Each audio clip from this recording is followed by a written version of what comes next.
नमस्कार। क्या अमेरिका और ईरान के बीच बातचीत की उम्मीदों से कच्चे तेल की कीमतों में $4 से ज्यादा की भारी गिरावट आ चुकी है? क्या कमजोर होते अमेरिकी डॉलर और घटती ट्रेजरी यील्ड के कारण अंतर्राष्ट्रीय बाजार में सोने चांदी की चमक फिर से लौट आई है? क्या जुलाई में लगभग 1% की बढ़त के बाद अगस्त की शुरुआत में स्पॉट गोल्ड $4092.96 प्रति औंस के स्तर पर पहुंच गया है? और क्या इस हफ्ते आने वाली अमेरिकी जॉब्स रिपोर्ट तय करेगी कि फेडरल रिजर्व ब्याज दरों को स्थिर रखेगा या उनमें बढ़ोतरी करेगा? कच्चे तेल में आई बड़ी गिरावट, कमजोर पड़ता अमेरिकी डॉलर और ब्याज दरों को लेकर बदलती उम्मीदों ने अंतर्राष्ट्रीय सर्राफा बाजार में सोने को एक बार फिर सहारा दिया है। सोमवार को स्पॉट गोल्ड लगभग 0.3% की बढ़त के साथ $4052.96 प्रति औंस पर पहुंच गया, जबकि अमेरिकी गोल्ड फ्यूचर्स लगभग 0.2% बढ़कर $4051.70 प्रति औंस पर बंद हुए। जुलाई के महीने में लगभग 1% की तेजी दर्ज करने के बाद पिछले 5 महीनों में यह सोने का पहला मासिक उछाल रहा है।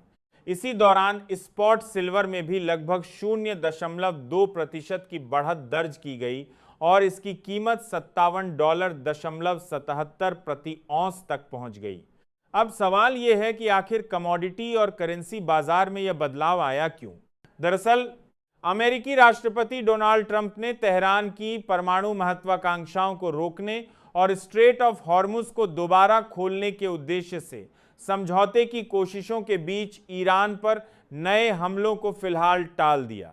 इसके बाद कच्चे तेल की कीमतों में प्रति बैरल $4 से ज्यादा की गिरावट देखने को मिली। हालांकि ट्रंप ने कहा कि सोमवार को ईरान के साथ बातचीत हो सकती है, लेकिन ईरान की ओर से साफ कहा गया कि फिलहाल अमेरिका के साथ किसी तरह की आधिकारिक वार्ता नहीं चल रही है। यहीं से बाजार की तस्वीर बदलती दिखाई देती है। सोने और कच्चे तेल के बीच लंबे समय से जो संबंध देखा जाता रहा है वह एक बार फिर सामने आया है। यूबीएस के विश्लेषक जियोवानी स्टोनोवो का कहना है कि बाजार अपने पुराने ट्रेंड की ओर लौटता दिखाई दे रहा है। जब कच्चे तेल की कीमतें गिरती हैं तो सोने को सहारा मिलता है, और जब तेल महंगा होता है तो सोने पर दबाव बढ़ जाता है। इसकी वजह भी काफी दिलचस्प है।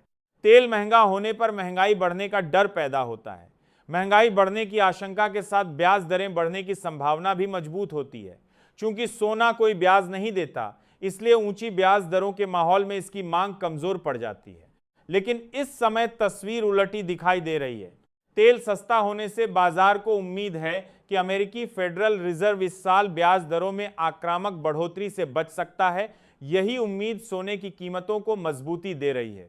इसी बीच विदेशी मुद्रा बाजार में भी बड़ा बदलाव देखने को मिला है। जापानी येन को सहारा देने के लिए किए गए हस्तक्षेप के बाद अमेरिकी डॉलर दबाव में आ गया। डॉलर इंडेक्स मध्य जून के बाद के सबसे निचले स्तर पर पहुंच गया, जबकि 10 वर्षीय अमेरिकी ट्रेजरी यील्ड में भी गिरावट दर्ज की गई। डॉलर कमजोर होने का सीधा फायदा यह होता है कि दुनिया भर के खरीदारों के लिए सोना अपेक्षाकृत सस्ता हो जाता है। यही वजह है कि सर्राफा बाजार का माहौल फिलहाल सकारात्मक बना हुआ है। लेकिन कहानी यहीं खत्म नहीं होती। अब निवेशकों की नजर इस हफ्ते आने वाले अमेरिकी रोजगार के आंकड़ों पर टिकी हुई है। इनमें एडीपी एम्प्लॉयमेंट रिपोर्ट और नॉन फार्म पेरोल डेटा सबसे ज्यादा महत्वपूर्ण माने जा रहे हैं। विश्लेषकों का मानना है कि अगर अमेरिकी लेबर मार्केट में कमजोरी के संकेत मिलते हैं तो फेडरल रिजर्व इस साल ब्याज दरों को स्थिर रख सकता है। ऐसा हुआ तो यह सोने के लिए एक मजबूत तेजी का संकेत साबित हो सकता है। दूसरी तरफ फेडरल रिजर्व के भीतर भी ब्याज दरों को लेकर मतभेद दिखाई दे रहे हैं। पिछले सप्ताह हुई पॉलिसी मीटिंग में 3 अधिकारियों ने ब्याज दरें बढ़ाने के पक्ष में अपनी असहमति दर्ज कराई। उनका मानना था कि उधारी की लागत बढ़ाए बिना महंगाई को 2% के लक्ष्य तक लाना आसान नहीं होगा। अगर दूसरी कीमती धातुओं की बात करें तो प्लैटिनम लगभग 0.7% गिरकर $1,630.78 प्रति औंस पर आ गया, जबकि पैलेडियम लगभग 0.8% की गिरावट के साथ $1,263.20 प्रति औंस पर पहुंच गया। अब असली सवाल यही है, क्या कमजोर होता डॉलर आने वाले दिनों में सोने को नई ऊंचाइयों तक पहुंचा सकता है, या फिर अमेरिकी रोजगार के आंकड़े पूरी तस्वीर बदल देंगे? आपको क्या लगता है? कमेंट करके अपनी राय जरूर बताइए। अगर आप शेयर बाजार, सोना, चांदी और भारतीय अर्थव्यवस्था की सबसे भरोसेमंद, संतुलित और गहराई से समझाई गई खबरें सबसे पहले देखना चाहते हैं तो अभी मार्केट न्यूज इंडिया को सब्सक्राइब करें, वीडियो को लाइक करें और बेल आइकन जरूर दबाएं। यह वीडियो केवल शैक्षणिक और जानकारी देने के उद्देश्य से बनाया गया है। किसी भी निवेश से पहले अपने वित्तीय सलाहकार से सलाह जरूर लें।